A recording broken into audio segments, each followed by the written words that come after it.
welcome to the Marketing 101 for Small Business Owners podcast. I'm your host, Philippa Channer, content marketing strategist here in Montgomery County, Maryland. And I am excited to start this new series, really just getting to know other business owners, talking about their marketing success and struggles. So today I have a special guest, Wendie Veloz. So please introduce yourself, Wendie. Tell us about your business and what brought you here today. Yeah, absolutely. So I'm Wendie Veloz. I'm a social impact strategist, which means I'm a coach and a consultant for nonprofits and businesses that have an impact mission. So people who are trying to help the community, trying to help solve some of societal problems, a lot of folks who are looking for different types of funding and want to align that funding with their mission. So I help community organizations and a whole wide variety of types of clients. And I'm excited to be here. What I wanted to come and talk about is definitely my marketing. And I love that you focus a lot on search engine optimization and a lot of other techniques that you have to put in play as a small business that I just maybe before being my own small business and doing my own marketing, I didn't know about. So now I have to know about all of a sudden. Yes, that's the fun and hard part about running your own business and trying to do a lot of stuff on your own is you have to wear many hats and become almost not really experts, but pretty good at a lot of different areas just to make the business run successfully. So hopefully the information I provide can help you along the way, at least point you in the right direction. Yeah, definitely. And tell me, so if I was a nonprofit and I came to you for help today, so what are some practical ways, like what am I going to get that I can be like, okay, this is helping me grow? Yeah, so a lot of my nonprofit clients are really worried about the sustainability of their work. So, how do I say my funding stream ends, or I have some kind of organizational challenge that I'm facing? How do I continue to move forward strategically? So, a lot of the times we're focusing on strategic planning and looking at their operations, looking at some of their internal capacity building activities, or maybe their development activities, their fundraising activities, those kinds of things. So, depending on what their issues are. This week, let's see, I've had one issue solving partnership problems where partners in a meeting tend to divert from the task at hand. We Mm-hmm. had a completely different organization received, instead of $75,000 they received $100,000. And what do we do with an extra $25,000? It was a Yeah. problem we had to solve this week. So you can see it's a wide variety of things that these types of clients face because no organization really has the same problem all the time, but they have the same types or similar types of problems. So really looking at it for long-term solutions, things that are sustainable for them and things that build their capacity.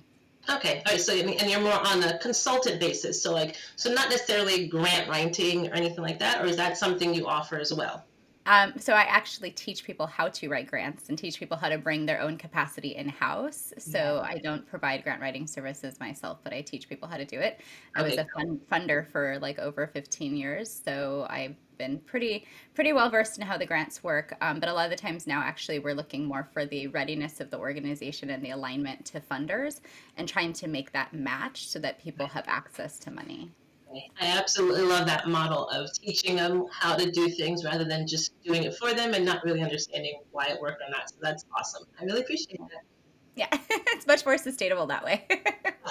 For you and your sanity, I can't imagine writing so many grants for a lot of people. It probably gets a little, Yes, and they're very competitive, right? And so you never know, even if you can write 100 grants, you may not get 100 grants, so yeah, always exactly. luck of the draw. Yep. Okay, awesome. So we can get to the marketing stuff now. So as I mentioned before, we have two questions that we ask. So what is a marketing success? And then after that, we'll get to the struggle. So tell me something that you've been able to do since launching your business that you feel has been really a really successful marketing tactic that is being productive for you and generating some revenue. Yeah, absolutely. I think there were a lot of techniques that I tried early on to just get eyeballs and like build a brand and have people understand what my brand was about and that it was a values-based brand that was only going to work with certain types of organizations. And I've even had people ask me to work with them on projects that I'm like, no, that doesn't align with my values. So I think, that it's always been about how do I attract the right type of people who understand the purpose and are really aligned with that purpose. And so I've toyed around with a lot of different platforms, but I ended up on LinkedIn. as the primary place that I kind of call home, and I provide a lot of content or information on LinkedIn.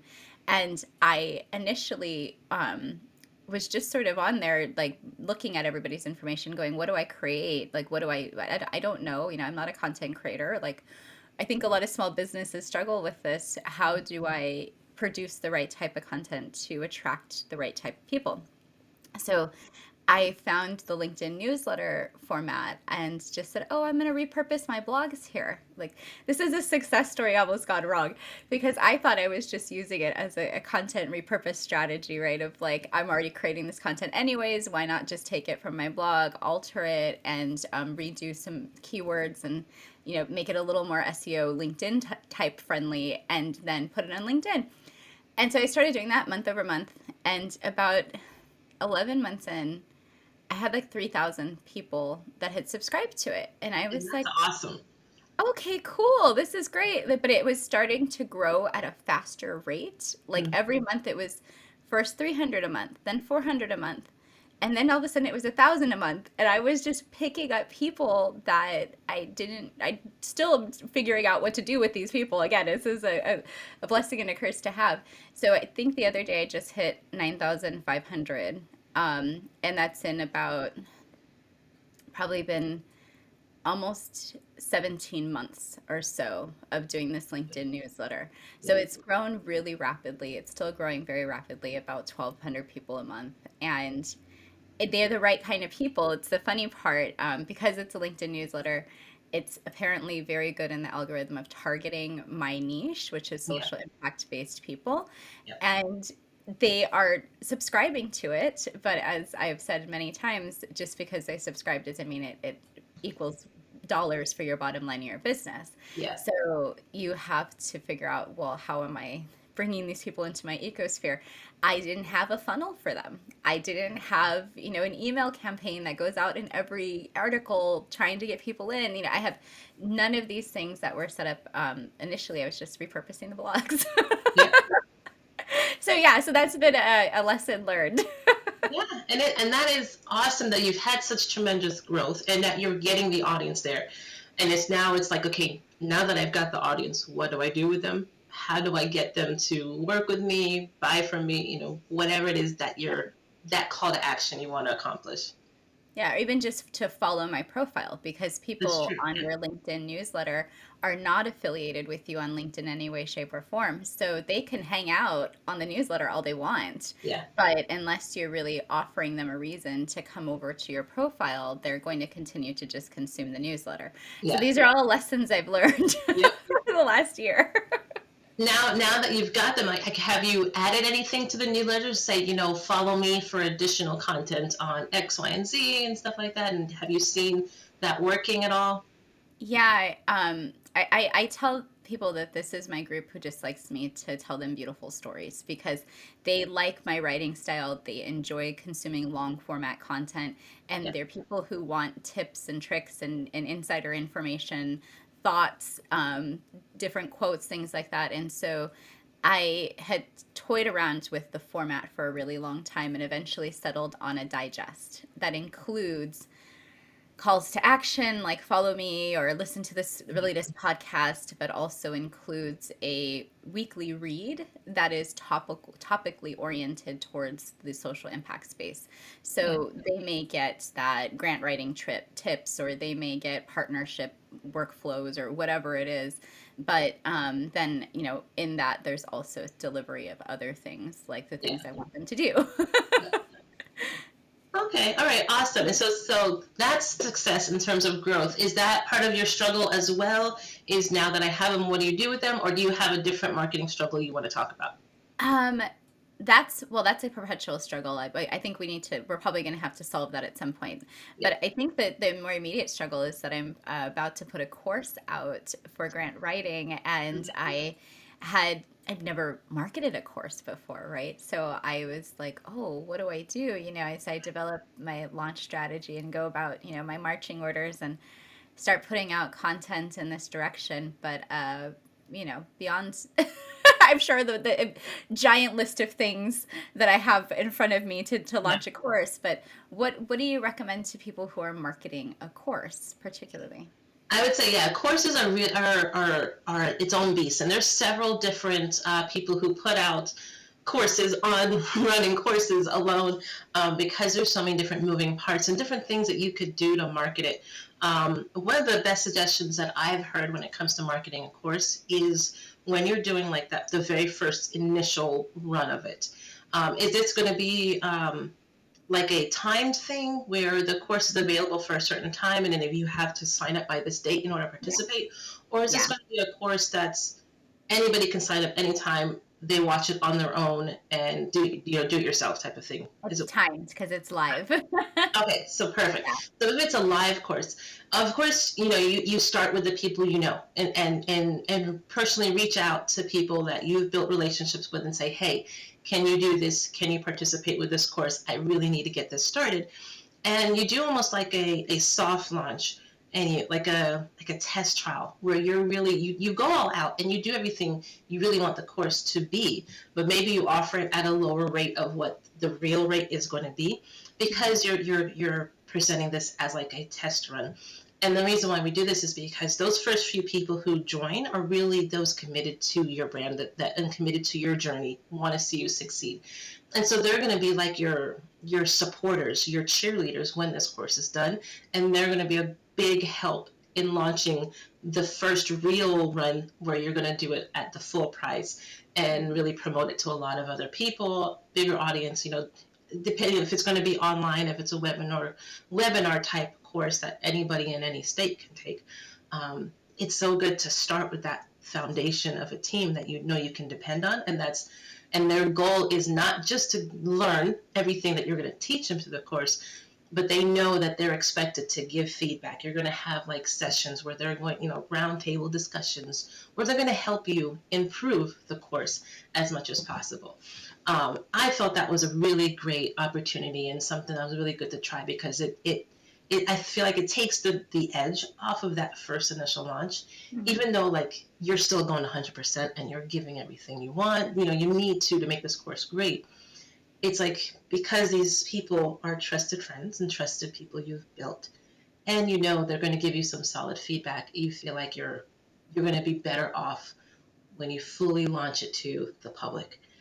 I don't know if that is something you'd be interested in trying, but when I heard that, I was like, that makes a lot of sense. Yeah, yeah, it's almost like a beta course, sort of tester group Yes. that comes through the first time. I'm sort of doing it that way. I've limited this first cohort to 15, and I have Yeah. done exactly what you said, only sold it really through people that I know, or like my network of folks that Yes. interact with me, existing clients, things like that. And I think that there's been a lot of interest even in just that group. So if I can keep like that momentum within that group and like, okay, let's sign up some people. Yeah. I may not even have very many spots once it does go public, but yeah, that's And really another thing too that saw, and I actually participated myself in as somebody who took part of a webinar course, is what they did also was they had a masterclass before the actual launch, or before the course actually started, and we were given the opportunity to witness and experience the instructor who was going to be leading the course. So that was a good opportunity to see, okay, can I really learn from this person? Because you want to vibe with the person who's teaching you. So it was a great opportunity, and it's like a teaser little lesson. You walked away from that little masterclass with some good solid information, but not enough to really say, okay, I don't need to do the course. This was enough. Like, no, it's really leading up to the course. And then anybody who signed up for the masterclass was able to get a discount on the participation in the actual course. And again, I thought that was a great way to get people interested. And it was, you sign up for this free masterclass to really, and it's like maybe like 45 minutes, maybe an hour long, so not too long, but it was enough. And it was really like an overview of what the course is going to cover, and a sample of some of the lessons that you're going to learn. Again, not too much to say, okay, oh, I don't need to take the course now, but it was enough to really say, oh, this person really knows what they're talking about. I like the way they teach. I'm definitely going to sign up and take advantage of the discount. So yeah. that worked really well. Yeah, I see a lot of those always. You get them on like your Facebook ads, like Yes. take this masterclass or this thing, and then you get in there, and it's like, and now I have an 8-week course for you. Yep. Um, and I think that that's one of the drawbacks in being a small business owner is you see some of these marketing techniques, and you're like, oh no, now I have to participate, right? Like I see it all the time in my feed, and now it's going to be my face saying, take my masterclass, you know? Yes, but yours is going to be awesome. Yours is going to be worth it. You do want to take my masterclass. Well, do you want to share about the masterclass? Is this something that you want to put out there in the world? I know Sure. you said you've got Yeah. a list that you're working on, but maybe you want to let people know about the course Yeah. and how they could find out more information. So it's a course on grant writing from a sustainability lens. So how do you work your plan and your magic into the grant application so that you're thinking about the sustainability of your programming before you actually ask for money? So anybody who's looking for local, state, or federal funding and wants to scale their business or nonprofit with that, they're more than welcome to come.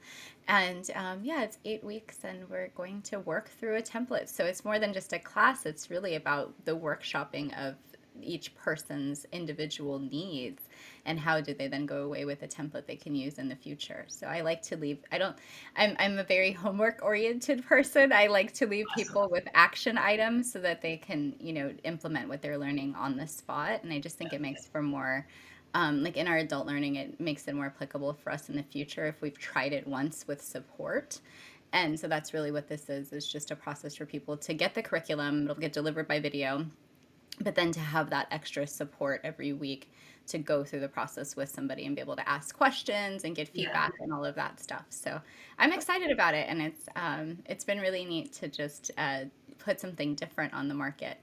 Yes, awesome. And I honestly can say I've never seen a course like that yet. So that's going to be new for a lot of people. So even though, yeah, people's feeds may be like, oh, course for this, take my course, take my masterclass. Yours is going to be different. I think it's going to stand out, especially for people who need and are interested in applying grant writing to their business and getting those funds to help their business grow. So a lot of Yeah. people think, oh, I need money, so I'm going to do it.